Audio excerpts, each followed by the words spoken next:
September 18, 1942. Dear Mom, how is everyone back home? I am okay. Gee, everyone is getting babies back home. I hope Eva has luck with her baby. Sis is crazy, isn't she? She didn't tell me anything about calling you. I didn't know anything about it till I got your letter. I can't call this pay. I am a bit short. I'll bet Moxie is making a lot more money than I am. My teeth are coming along but slow. That is a great idea of the Imperial Glass Company. We are going to have a flag raising dedicated to the boys of Forest Hills that are in the service. I am going to try and see the first World Series game and also the Lewis and Kahn fight, which is going to be held at the Yankee Stadium on October 12. I am looking forward to these events. I am saving for my income tax. It will be quite a bit. I have $80 saved. I am keeping it at the house, and I use my willpower not to touch it. It isn't so hard to leave it alone. I figure that I have about only half enough for my tax. Boy, I saw something about all civil service employees getting a raise. Gee, I hope so. I got a card from Walter. He is in Nova Scotia at the present time. He said he was getting ready to come over to see me when they got a call to cruise up to NS. Howard is back. Boy, I was glad to see him. He had some tales to tell. They changed our room around quite a bit. The other day, after I got my letter back from the steno, I let the super read them. She said they were very good and that she may recommend me for the dictator in a new section they are opening very soon. This made me feel good. Well, I've got Eva under control. Jim. September 26, 1942. Dear Mom, how is the nicest woman in the world? Everything is okay with me. I got a mess of letters last week. It takes quite a bit of time to write. Last Wednesday, we all went to the Sunnyside roller rink. Boy, I had a lot of fun. That was the first time I ever skated with a girl. About all the girls wear these real short skirts. Boy, can they all skate. Last night, I went down to Uncle Richard's. He has a lot of pep. He was telling me again about the job with the railroad. I think I will find out more about it, I find out that I can go up one more grade to $1,800. Then it will be a long time before I could get any higher. Some of those people were telling me about being there 20 years with the vets before getting a 5 grade. Our raises are for the duration. I think if I can get in the railroad company, and if it will be to an advantage to me, I will resign from the vets. But I won't do this until I am sure it will be to my betterment. I don't want to work all my life for the same wage. I want to get ahead. I am enclosing a $50 money order for your disposal. When you get it back, put it in the bank for me. I got a letter from Virginia Oliver. Boy, is she crazy, but I like crazy people. Well, kid, I guess this is all for this time. Everything is controllable. Your boy, Jim. P.S. We just had a big parade. Boy, was it good. I'm listening to a football game, Notre Dame and Wisconsin. Bill Stern announcing. October 7, 1942. Dear Mom, the dentist poked around my bad tooth today and discovered an exposed nerve. It had to be extracted. He said he would put a temporary filling in it, then later I could get it taken out. I said since it has to come out, let's get it over with. So we went down to surgery and had it yanked. I hated to do it, but come what may. I was sure glad to hear your voice, too. I just got done listening to Lights Out. It is on Tuesday nights at 8:30 now. It was crazy but chilly. I saw a good picture. Mrs. Miniver. Boy, is it good. Try and see it if you haven't already. Sunday we listened to the series. Sis won $4.50 and she took us all to the show. Boy, did we have fun. We danced, too. There was a girl there. She used to live with Sis in Washington. Her dad is a senator in Mississippi. Her name is Peggy Sullivan. Boy, is she nice. Yes, Sis is going to try to come home with me. We will have some more fun, too, like last time. It will be nice to get home and see the family. I feel like free man since the MA affair. I will send you the series program pretty soon, or maybe I will bring it home. I have 8 fillings now in 5 teeth. One tooth has 3 fillings. Well, kid, I'll be seeing you. I'm going to bed. I'll see you soon, I hope. Jim. P.S. I got another big letter from Eggie. I am going to get a tooth bridged in. It will cost a lot, but I will get it in because it will be the best thing for me. October 14, 1942. Dear Mom, I am okay, I hope. I can't get over how fast I gained weight. I'm the right weight for my height now. A lot has happened there since I was home, didn't it? Yep, I got my coat all right. I got a letter from Paul the same day I received yours. Boy, I am surely glad he passed the Army test. I know he will do okay. Show me a guy of our gang who is not doing okay. I sure wish I could be at Paul's party. It sure will be odd to not see him when I get home this time. Since I wrote last, I was up to Sis's home again. Boy, I really have a good time every time I go there. Dad, I didn't save the piece in the New York papers about the gasoline burning. It wasn't much, just a picture of wreckage after the fire. I am sorry, I should have saved it, I guess. Well, folks, it doesn't look like it will be long till I will be a soldier to Mr. Roosevelt's thinking, does it? I am making plans. I am going to take the exam for aviation cadets. The first thing you do is to have an eye examination. They both have to be 20/20. If I pass this, I will make application for mental exam. If I pass this, I will be an aviation cadet. If I work real hard and finish my training satisfactory, I will graduate with a 2nd lieutenant rating and a commission, and above all the coveted silver wings. My pay to start would be $75 plus $1 a day for living if you live out someplace. After my commission, it would be about $250. After 3 years extended service, I would get a 1st lieutenant rating plus a raise in pay. If I fly, I could, if I completed 1,200 hours flying, get a job with a commercial airline after my discharge. This sounds good to me. I don't want to just be in the Army. I want to get all out of it I can, and above all, I want you all to be proud of me. Who knows? I might make aviation my career. It seems funny how this comes up to me after my almost forgetting about it. But this is what I always wanted to do, so I hope I pass. Don't be worried. I am not going to enlist for a while yet.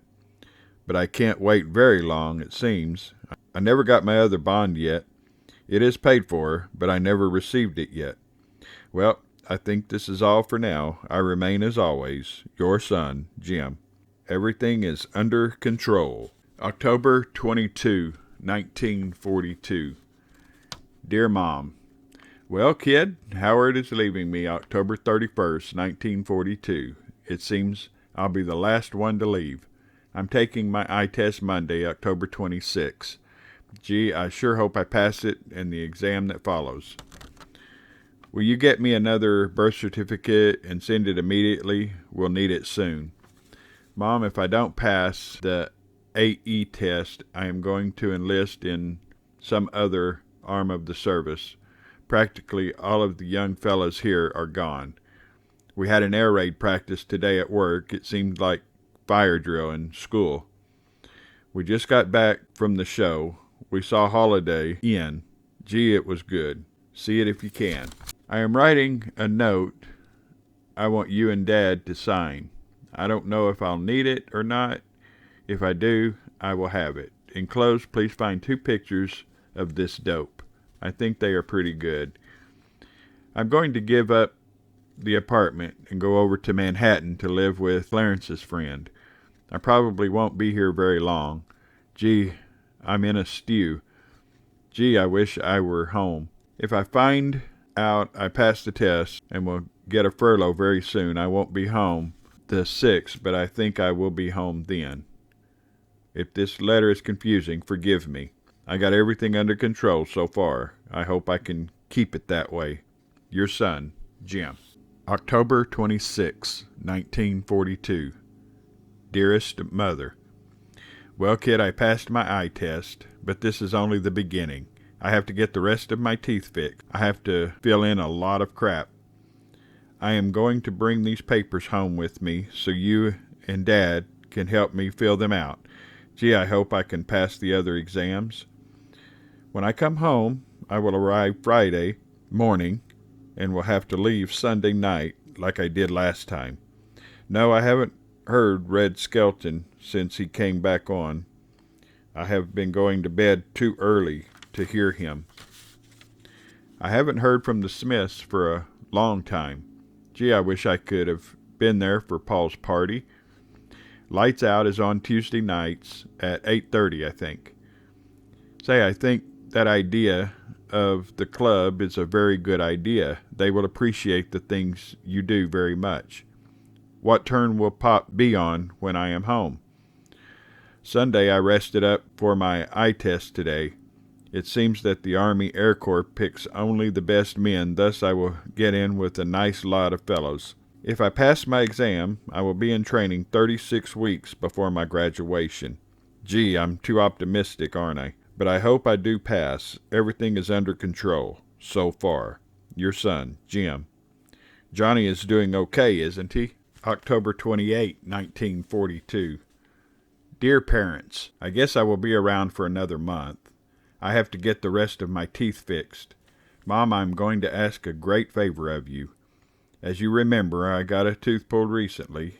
On either side of the vacant face is a tooth that has a cavity in it. To get in the Air Corps, you have to have all cavities filled. So my dentist said since you are going to have a tooth bridged in it, would be best to have it put in now, because if you have the teeth filled, the fillings would have to be taken out when you get ready for the bridge.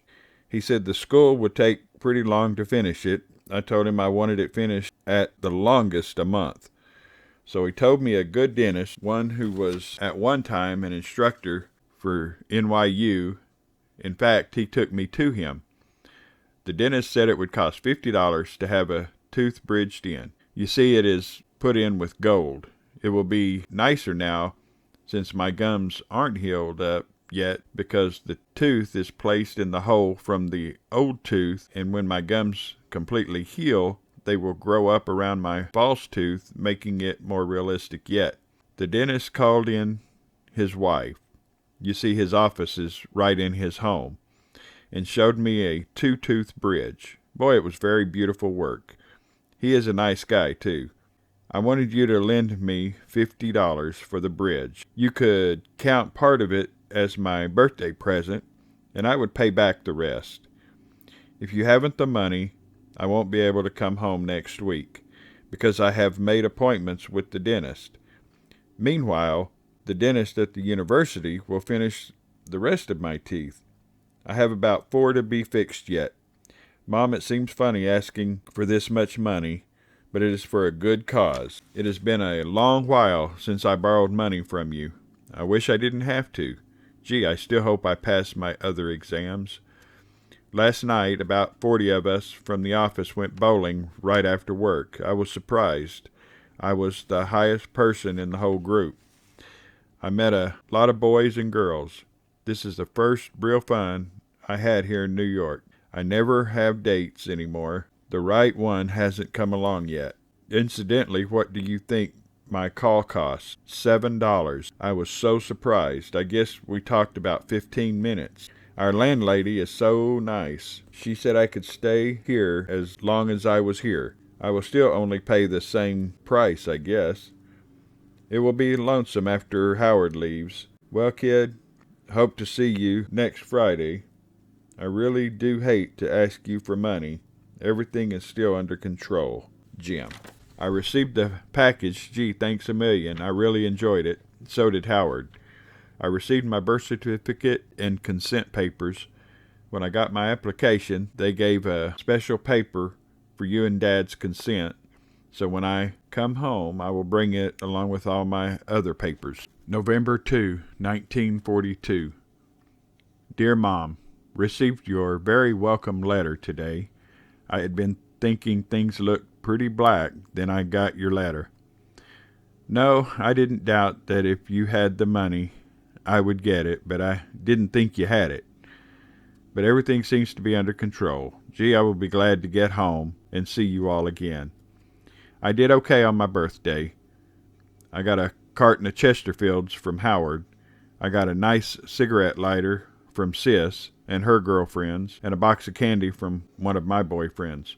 I went to one dentist today. He found another exposed nerve. Then he said it would either have to come out or pull the nerve out and fill the tooth, so I am going to get the nerve taken out and the tooth filled. It seems like everything is wrong with my upper teeth. My bottom is about finished. I'm glad of that. Boy, if I have any kids, I'll break their necks if they don't take care of their teeth. I will be in Wheeling about 8 a.m. Friday morning. If you want to, I would appreciate you meeting me. Well, kid, I'll probably write again before I come home. I will be darn glad to get home. I am going to enjoy myself when I'm home, I know. I am slightly lonesome now that Howard left. Everything is under control, though. Your son, Jim. November 15, 1942. Dear Mom and Sis, arrived about 8:30 a.m. Sunday. All the trains were late. My train was over an hour late. When I came in, who do you expect was here? Sam Straub. Boy, was I surprised to see him. He is stationed where Weert is. Sam's bunch is going to be shipped out this week. He said they are either going across or going to California. I called Kay and Sis when I got washed and ate. I may go down to Uncle Richard's today. We'll write more later. Well, kid, I'll write soon and everything is under control here. Keep it that way there. Your boy and brother, Jim. November 18, 1942. Dear Mom and Sis and Babs, got your letter today. Say, I got a full paycheck Monday. I was surprised. Boy, it is nice to be working again. Boy, you don't know how much you like work till you are off a few days. I finished paying for the bridge. The dentist said in about a week I would have my bridge in. Mom, when you get the insurance, send me about $25, and I think I can get along okay. I got my other questionnaire. Gee, I hope I get my teeth finished before I'm inducted. I'm going to the dentist about every night. Mrs. Mitchell's son is living, or I should say sleeping, up in my apartment. He is some company for me. He is crippled and he can't get in the service, but he doesn't give up. He keeps on trying. Say you just send the card of thanks to Beatrice Bremen, Bronx, New York. You better get the name and address from the card. Her name and address are on the back of the card they sent. Just send it to her and sign my name. I guess that's the best way. I'm glad you're all hitting it off okay. Say, Barbara here is another moron joke. Did you hear of the bald-headed moron? He ate firecrackers so he could grow bangs, and another moron shot his parents so that he could go to an orphan's picnic. Corny, aren't they? Oh well. How do you like living in town, kid? I didn't go to Uncle Richard's. I called, though. I'm going down Saturday for dinner. I guess they're all okay. We got a lot more new people working for the vets now. About all of them are girls. Well, I guess this is about all for now. I will write less in each letter, but I will write more often, okay? Everything is under control, or soon will be. Take it easy. Your son, brother, and sidekick, Jim. Did you hear from Paul anymore?